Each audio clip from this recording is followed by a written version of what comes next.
Bismillah ar-Rahman ar-Rahim, wa salatu wa salam ala Rasulillah, wa ala alihi wa sahbihi wa man walah. Alors, chers étudiants, je vous souhaite la bienvenue dans cette séance qui porte particulièrement sur les sources du droit musulman. Alors, après avoir défini les notions essentielles de ce cours, à savoir la définition de la loi islamique, sharia, la définition du fiqh, le droit musulman, ainsi que la relation entre sharia et al-fiqh, et puis la distinction entre sharia et le droit positif. Nous passons maintenant à un thème ou un chapitre aussi essentiel, à savoir les sources du droit musulman.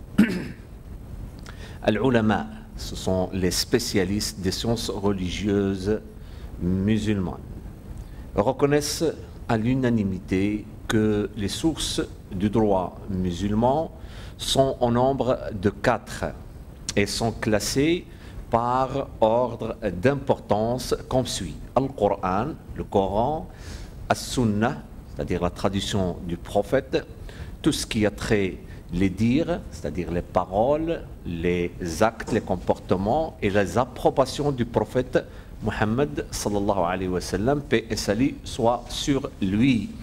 Troisièmement, il y a al-ijma' comme la troisième source du droit musulman, et on appelle ça le consensus en français. Et enfin, la quatrième source, c'est al-qiyas, le raisonnement analogique.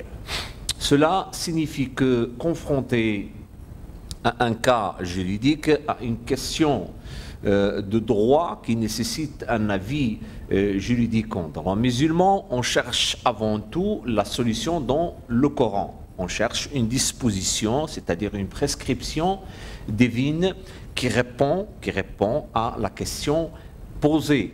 Mais s'il ne s'y trouve pas, c'est-à-dire solution ou de prescription adéquate, on se tourne vers la sunna. Alors on doit chercher la solution dans un hadith du prophète, alors dans la sunna du prophète sallallahu alayhi wa sallam, paix et salut soit sur lui. Si celle-ci, c'est-à-dire si on ne trouve pas, si celle-ci n'apporte pas de réponse, là on se réfère au consensus, al-ijma', à savoir l'avis unanime des mujtahids anciens et contemporains. Lorsqu'on parle des mujtahids ici, le mujtahid, c'est celui qui pratique l'ijtihad, à savoir l'effort d'interprétation des textes, c'est-à-dire du Coran et de la Sunna, dans le but ou afin de résoudre des questions de droit. Donc, l'effort des mujtahids soit par le raisonnement analogique. Alors, il y a en premier lieu la recherche dans le Coran d'un texte. Par la suite, si on ne trouve pas, on doit aller chercher la réponse dans la Sunna. S'ils ne sont pas prononcés sur la question, ni le Coran ni la Sunna, on s'en remet alors à l'effort d'un mujtahid qui, au moyen du raisonnement analogique, al-qiyas, il dégage un avis juridique en se fondant sur les textes, sur le Coran et la Sunna. Ce qui fait qu'on est devant 4 sources du droit musulman, à savoir al-Qur'an, al-Sunnah, al-Ijma', al-Qiyas. Le Coran, la Sunna, le consensus et le raisonnement analogique. Maintenant, l'argument juridique ou l'argument qui justifie ce procédé, c'est-à-dire ces sources de droit telles que annoncées, se trouvent dans le Coran. Et à ce propos, Dieu dit dans le sens du verset coranique, et la sourate 4, An-Nisa, les femmes, du verset 59. Ça, c'est important à le souligner.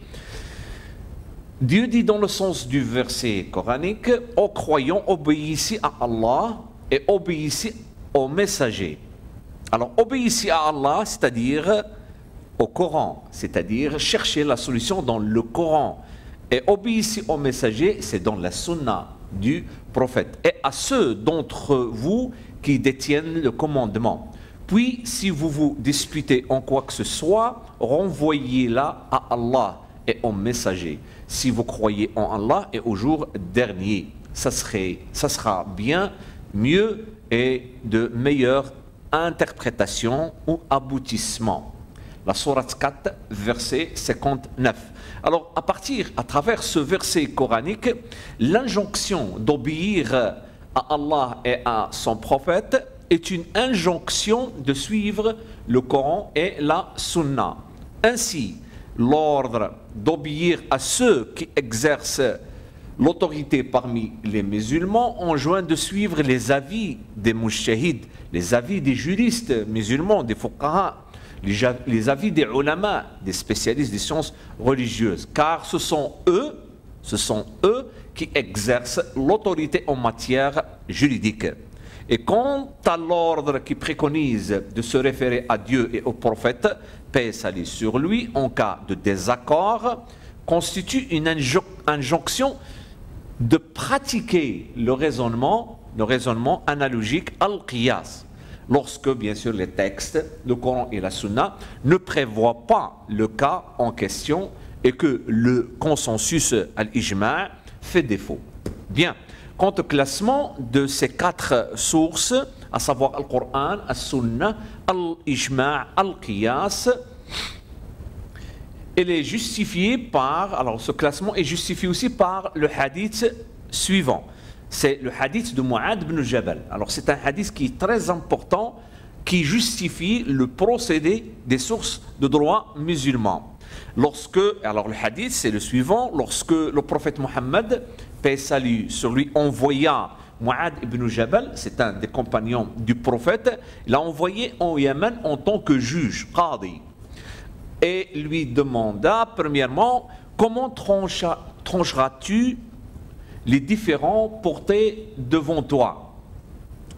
Je rendrai mon jugement selon le livre de Dieu, répondit Mu'adh ibn Jabal. Et puis, le prophète lui demandait aussi, et si tu ne trouves pas de solution dans le livre de Dieu, dans le Coran? Mu'adh ibn Jabal répondit, je la chercherai dans la sunna du prophète.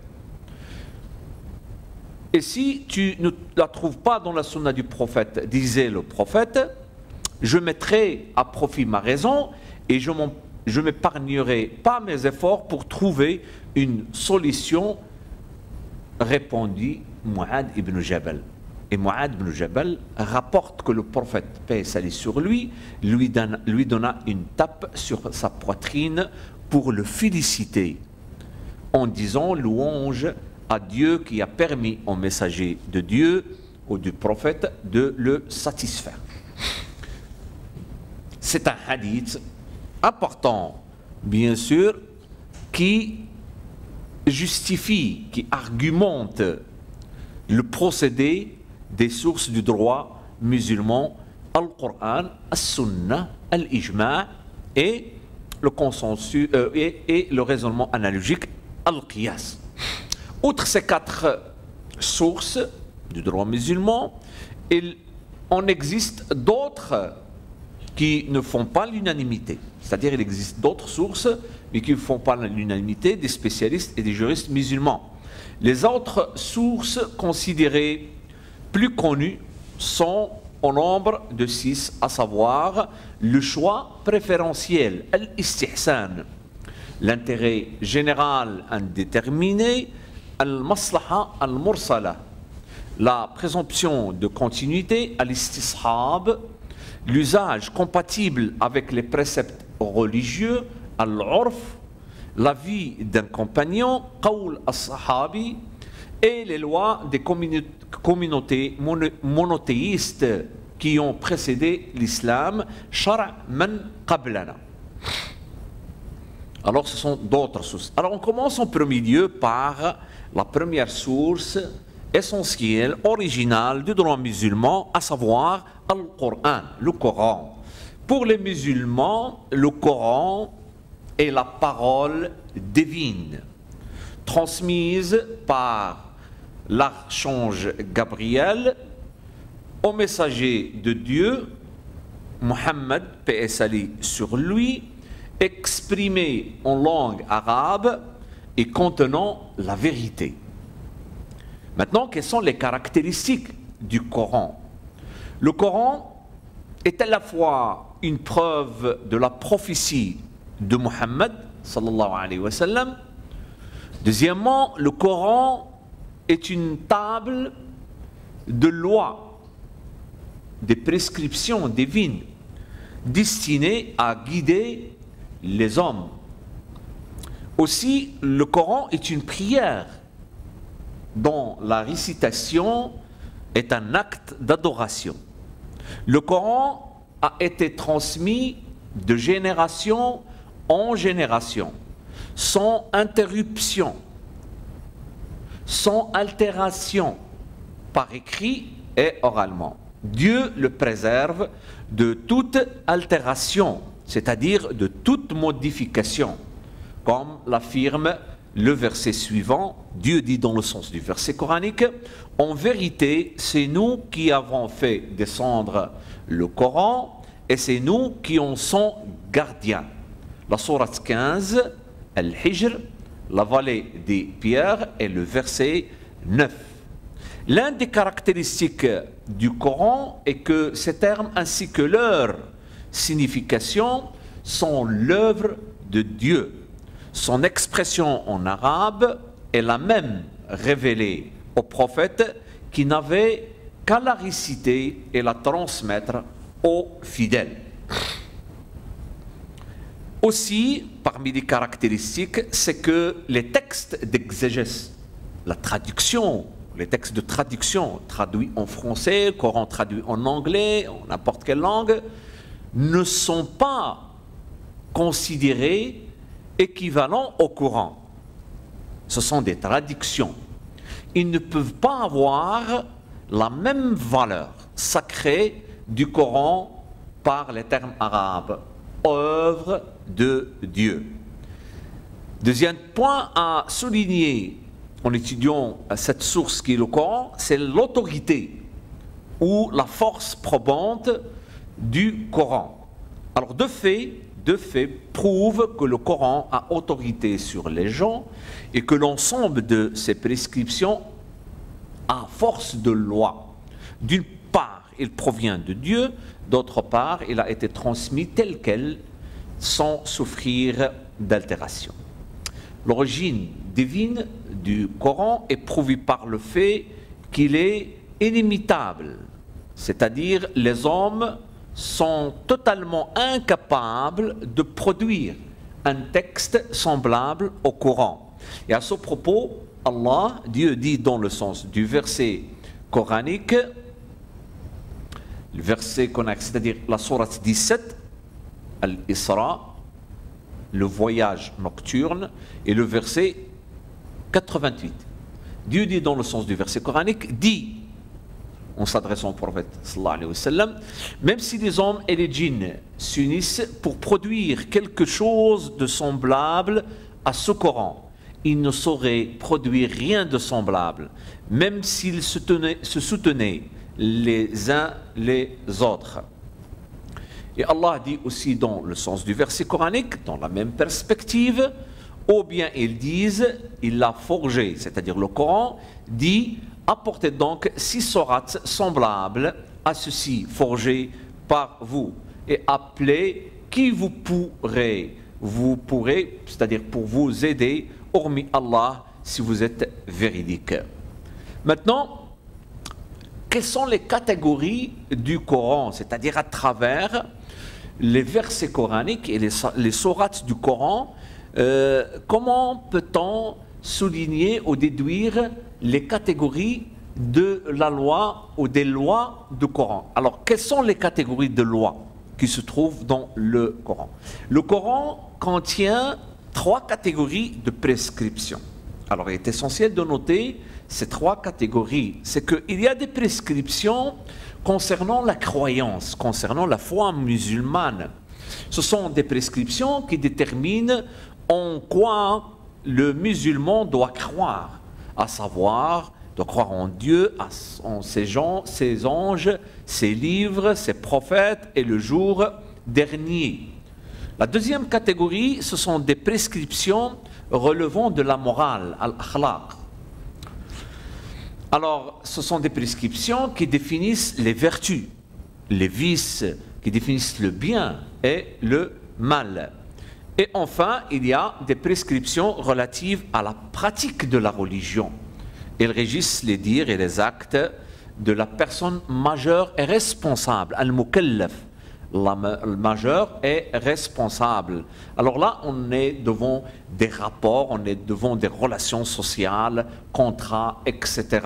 Cette catégorie des prescriptions constitue le droit musulman issu du Coran. Alors, notons que les prescriptions divines ou les lois pratiques du Coran se répartissent en deux sous-catégories. Alors, il y a celles relatives au culte, on appelle ça en arabe al-ibadat, et celles relatives aux transactions sociales, et on appelle ça en arabe al-mu'amalat. Dans cette perspective, il est essentiel de souligner que l'étude des versets coraniques, des versets prescriptifs, qui permis de constater que les prescriptions concernant le culte, le statut personnel, tout ce qui a trait les relations conjugales, héritage, sont détaillées parce qu'elles relèvent de la croyance, elles relèvent de la relation du croyant avec Dieu. Elles appartiennent au spirituel plus qu'au rationnel et restent de ce fait immuables, fixes, c'est-à-dire malgré les changements d'époque et de société. Quant aux prescriptions relatives, par exemple au droit civil, droit pénal, constitutionnel, international et économique, alors elles consistent en des principes généraux, des grandes orientations, des règles de base. Rares sont dans le Coran des lois détaillées. Les juristes en déduisent. Elles se modifient, ils changent bien sûr en fonction de l'évolution de la société et bien sûr selon l'intérêt public. Sur ce, le Coran fournit une plateforme, un mode de vie, mais aussi une plateforme de loi, une plateforme juridique, et laisse aux dirigeants et aux juristes musulmans le soin d'élaborer les lois correspondant à leur époque et à l'intérêt général de leur société. Bien sûr, en accomplissant cela, ils doivent respecter l'esprit des lois coraniques et ne pas contredire une prescription précisée dans le Coran. Mais dans le Coran, il existe des versets qui sont indiscutables, qat'iyya, et d'autres versets qui sont conjecturaux, dhanniya. D'un point de vue musulman, il n'existe aucun doute sur la transmission du texte coranique et de son contenu.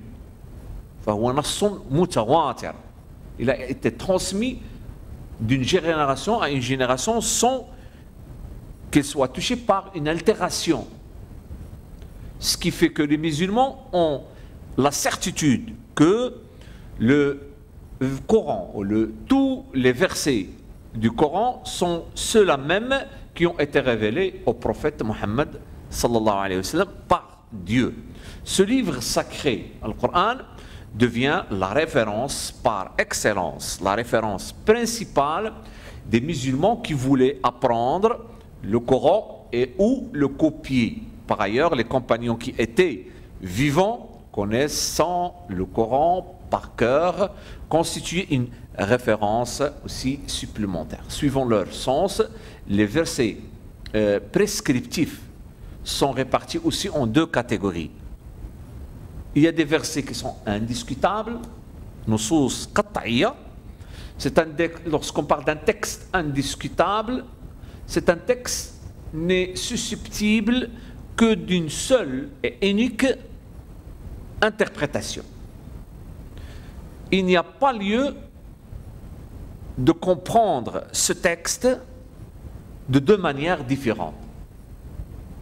À titre d'exemple, nous citons le verset, la sourate An-Nisa, c'est-à-dire 4, les femmes, verset 12.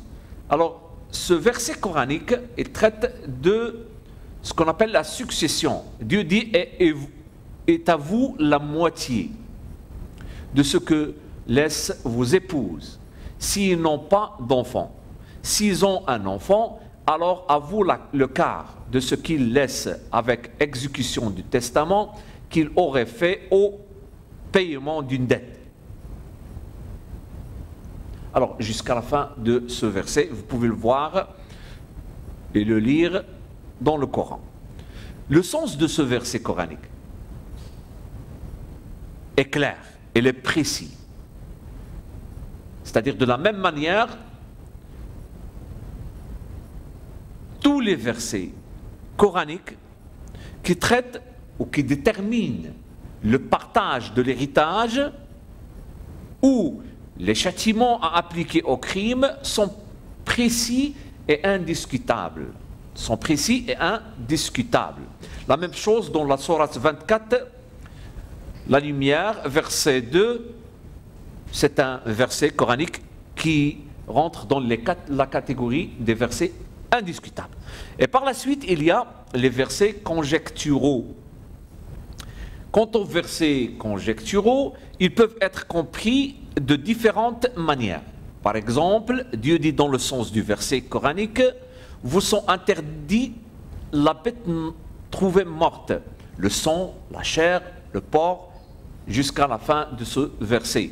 La sourate 5, Al-Ma'ida, la table servie, le verset coranique 3. Alors, ce verset coranique comporte plus d'un sens. En effet, le terme bête trouvée morte, Al-Ma'ida, est vague.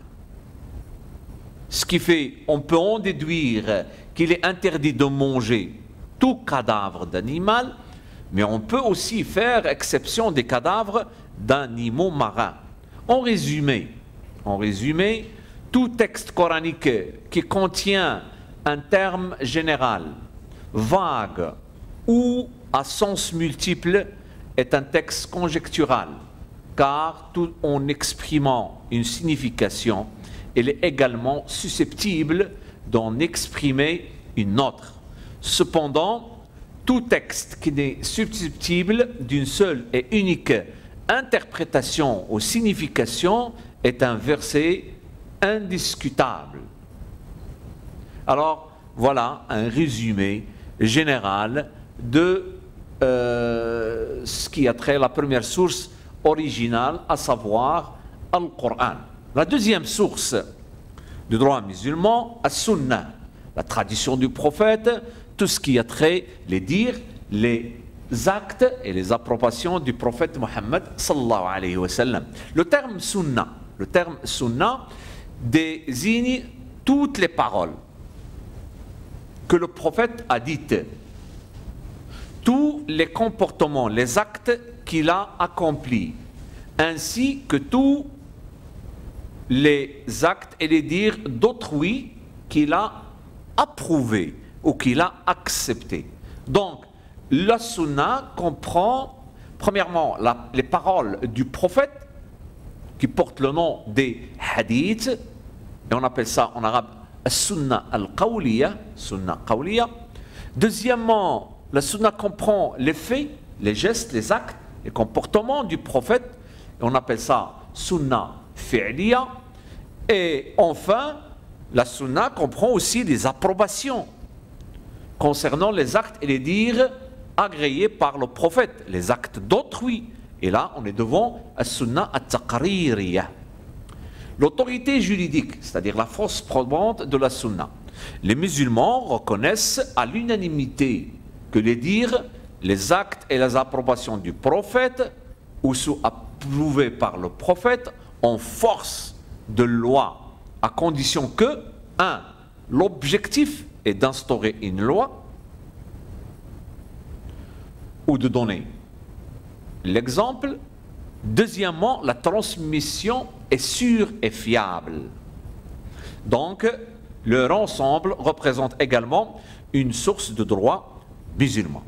Les mujtahid, les juristes musulmans aussi, se réfèrent à la sunna pour déduire des prescriptions divines s'appliquant aux faits et aux dires des musulmans majeurs et responsables.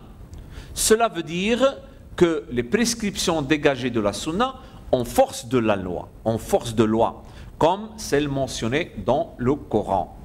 Et concernant les preuves établissement l'autorité juridique de la sunna, il y a celle qui provient du Coran. À titre d'exemple, nous citons la sourate 3, la famille d'Imran et le verset 32. Dieu dit dans le sens du verset coranique, dit obéissez à Allah et aux messagers. Et si vous tournez le dos, alors Allah n'aime pas les infidèles. Un autre verset, vous pouvez aller voir la sourate 4 des femmes, verset 80. Dieu dit dans le sens du verset coranique, quiconque obéit aux messagers, obéit certainement à Allah. Et vous pouvez aller aussi voir la sourate 4, An-Nisa, les femmes, verset 59, la sourate 33, Al-Ahzab, les coalisés, verset 36. Par ailleurs, le Coran a prescrit aux croyants plusieurs devoirs religieux sans parler de la manière dont il faut accomplir, ni des règles qui les régissent. Et à titre d'exemple, Dieu dit dans le sens du verset coranique, et accomplissez la salat et acquittez la zakat. Surat Al-Baqarah, la surat 2, verset coranique 110, et aussi il dit dans la sourate 2, verset 183, « Oh les croyants, on vous a prescrit as-siyam », c'est-à-dire le jeûne comme on l'a prescrit et à ceux d'avant vous. Alors, ce sont des versets coraniques qui traitent des cultes comme la prière, il faut acquitter, accomplissez la prière, le jeûne, le pèlerinage, les cultes. Mais c'est le prophète qui montre comment s'acquitter des devoirs cultuels. Alors comment il nous explique comment faire la prière, il nous explique aussi comment s'acquitter et accomplir le pèlerinage ou le jeûne. C'est-à-dire, c'est le prophète qui nous montre comment s'acquitter des devoirs cultuels à travers ses dires, à travers ses comportements. Alors, Allah subhanahu wa ta'ala, c'est lui qui lui a confié la mission d'expliquer ces prescriptions. Et à ce propos, Dieu dit dans le sens du verset coranique, la sourate 16, An-Nahl, les abeilles, verset coranique 44, Dieu dit, nous les avons envoyés avec des preuves évidentes et des livres saints. Et vers toi, c'est-à-dire vers le prophète Mohammed sallallahu alayhi wa sallam, nous avons fait descendre le Coran pour que tu exposes clairement aux gens ce qu'on a fait descendre pour eux et afin qu'ils réfléchissent.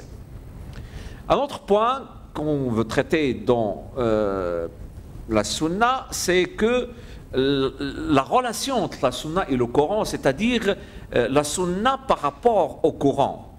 La sunna occupe la seconde position, et bien sûr après le Coran, par ordre d'importance comme source de droit musulman. Le mujtahid, le juriste aussi musulman, le faqih, cherche tout d'abord dans le Coran la prescription qui convient au cas étudié, et s'il ne l'y trouve pas, alors il se tourne vers la sunna, il cherche dans la sunna du prophète. Alors les liens existants entre les prescriptions de la sunna et celles du Coran sont de trois sortes. Premièrement, il y a des rapports confirmatifs. Ceci veut dire que des rapports confirmatifs entre les paroles du prophète et des versets coraniques dont ils viennent appuyer le contenu. Nous citons par exemple l'injonction de s'acquitter les actes cultuels, comme la prière, le jeûne ou le pèlerinage. Mais il existe aussi des rapports explicatifs, comme par exemple le verset suivant qu'on avons cité, la sourate 16, les abeilles, verset coranique 44.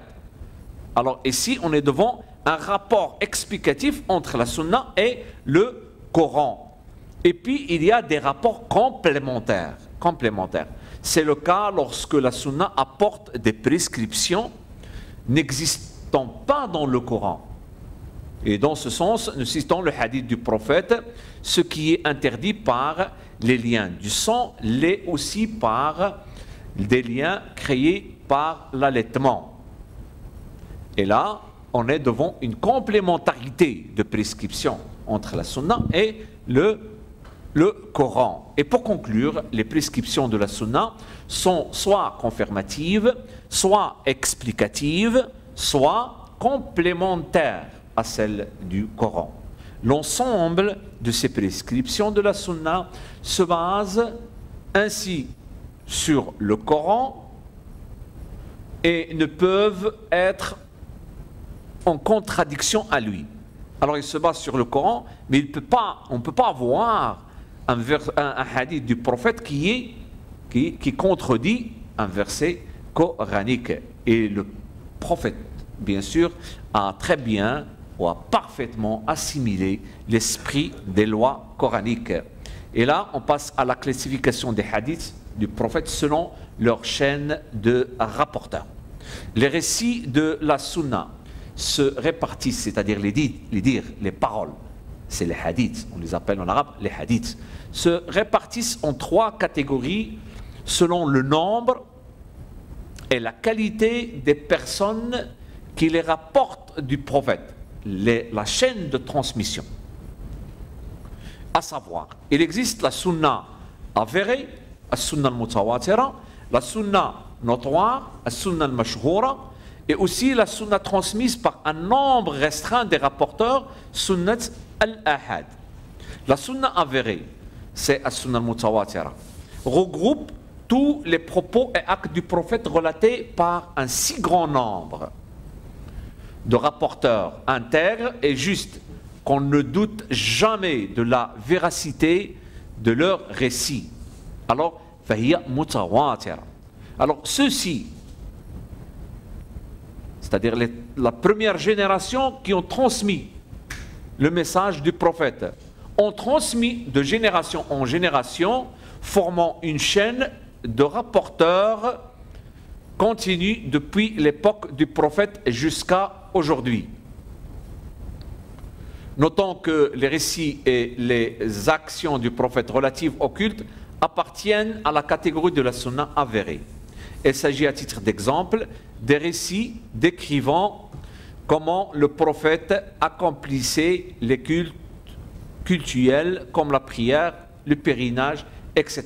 Alors on s'arrête ici pour cette séance et on va vous parler, Inch'Allah, dans la séance prochaine de ces catégories ou de ces classifications des hadiths du prophète selon leur chaîne de rapporteurs. Vu l'importance de cette section, on va la traiter la séance prochaine. Merci beaucoup pour votre attention et à la prochaine séance.